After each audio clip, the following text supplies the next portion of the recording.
Once a system is repaired, use a tension meter to determine if a cable's tension needs to be adjusted.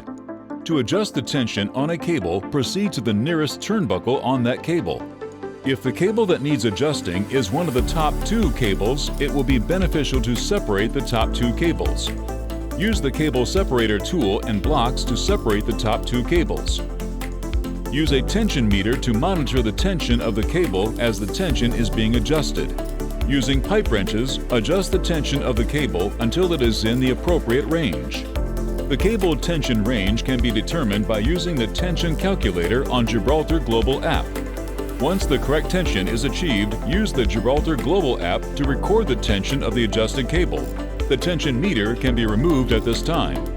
Use the cable separator tool to remove the blocks on both sides of the turnbuckle. Repeat this process for all cables needing tension adjustment.